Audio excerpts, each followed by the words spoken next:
Spicy box தமிழுக்கு அன்புடன் வரவேற்கிறேன். இந்த வீடியோவில் என்ன பார்க்க போகிறோன்னா, ரசப்பொடி எப்படி செய்கிறதுன்னு பார்க்கலாம். அந்த ரசப்பொடியை வச்சு 3 விதமான ரசமும் எப்படி செய்கிறதுன்னு பார்ப்போம். ரசப்பொடிக்கு தேவையான முக்கிய பொருட்கள் என்னென்னு பார்த்தீங்கன்னா, சீரகம் அரை கப்பு எடுத்திருக்கேன். மிளகு, சீரகத்தில் பாதி மிளகு எடுக்கணும், அதனால் 1/4 கப்பு மிளகு எடுத்திருக்கேன். அப்புறம் கொள்ளு 1/4 கப்பு எடுத்திருக்கேன். அடுத்தது பார்த்திங்கன்னா கொத்தமல்லி 1/4 கப் எடுத்திருக்கேன்.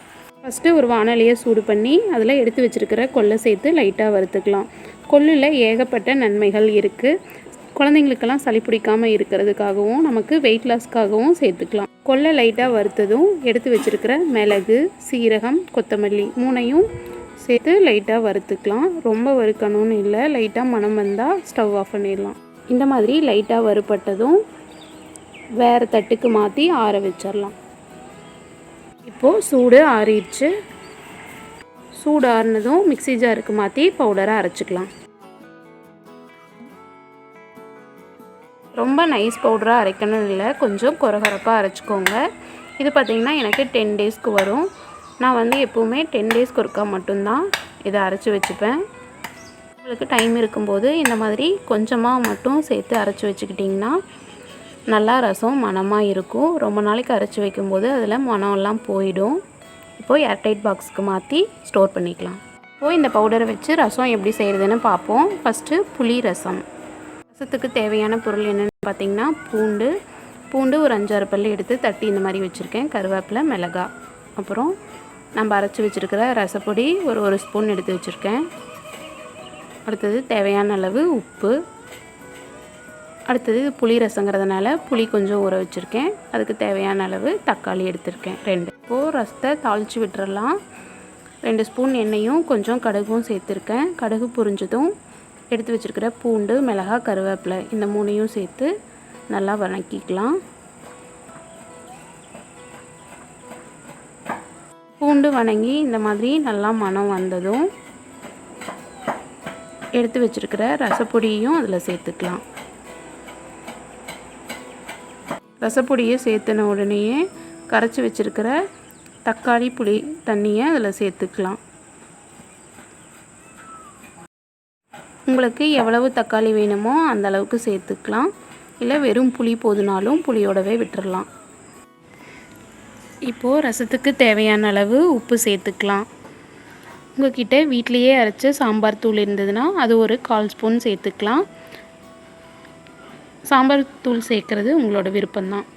ரசம் லைட்டாக நுரக்கட்டி வரும்போது உங்கள்கிட்ட கொத்தமல்லி இலை இருந்ததுன்னா அதை ரசத்தில் சேர்த்துக்கோங்க. அப்போது ரசம் நல்லா மணமாக இருக்கும். ரசம் ரொம்ப கொதிக்கக்கூடாது. லைட்டாக இந்த மாதிரி நுரக்கட்டி வரும்போதே ஸ்டவ் ஆஃப் பண்ணிடணும். ரொம்ப கொதிச்சதுன்னா ரசம் நல்லா இருக்காது. இப்போது நம்மளோட புளி ரசம் ரெடி ஆயிடுச்சு. வேறு பாத்திரத்துக்கு மாற்றி மூடி வச்சிடலாம். அவ்வளோதான், புளி ரசம் ஈஸியாக செஞ்சாச்சு. அடுத்தது தக்காளி ரசம் பார்க்கலாம். தக்காளி ரசத்துக்கு தேவையான அளவு 5 to 6 தக்காளியை ஒரு ஸ்டவ்வில் சுடுதண்ணி வச்சு அதில் சேர்த்துக்கிறேன். தண்ணி நல்லா கொதித்து வரும்போது ஸ்டவ் ஆஃப் பண்ணிவிட்டு ஒரு தட்டு வச்சு மூடி வச்சிடலாம். அப்படி செய்யும்போது தக்காளி கரைக்கிறதுக்கு ரொம்ப ஈஸியாக இருக்கும். தக்காளி பாதியாக வெந்துடும். வேணும்னா 1 இன்ச்சு புளி சேர்த்துக்கலாம். அப்படி சேர்த்துக்கிட்டால் ரசம் கெடாமல் ரொம்ப நேரத்துக்கு நல்லாயிருக்கும். நான் செய்கிற ரசம் பார்த்திங்கன்னா இது 4 பேர்த்துக்கு கரெக்டாக இருக்கும். ஒரு 5-6 பல் பூண்டை எடுத்து தோலை உரிச்சிட்டு இந்த மாதிரி தட்டி வச்சுக்கலாம். பூண்டை எப்பவுமே 1-2 தட்டி தான் ரசத்துக்கு சேர்க்கும்போது நல்லாயிருக்கும். மிக்சியில் போட்டு ரொம்ப நைஸாக பேஸ்ட் மாதிரி அரைக்கக்கூடாது ரசத்துக்கு. அப்படி அரைச்சிங்கன்னா குழம்பு மாதிரி ஆயிடும். அதனால் இந்த மாதிரி 1-2 தட்டி சேர்த்துக்கோங்க. தாளிக்கிறதுக்கு 2 மிளகாய், கருவேப்பிலை, தட்டி வச்ச பூண்டு 3ஐயும் எடுத்து வச்சாச்சு. தக்காளியும் கரைச்சி வச்சாச்சு. இப்போது தக்காளி ரசத்தை தாளித்து விட்டுறலாம். ஃபஸ்ட்டு 2 ஸ்பூன் எண்ணெய் சேர்த்து கடுகு சேர்த்து கடுகு பொரிஞ்சதும் எடுத்து வச்சுருக்கிற பூண்டு, வரமிளகாய், கருவேப்பிலை இந்த 3ஐயும் தாளிச்சுக்கலாம். பூண்டு பச்சை வாசனை போய் நல்லா மணம் வர வரைக்கும் எண்ணெயில் வறுத்துக்கோங்க.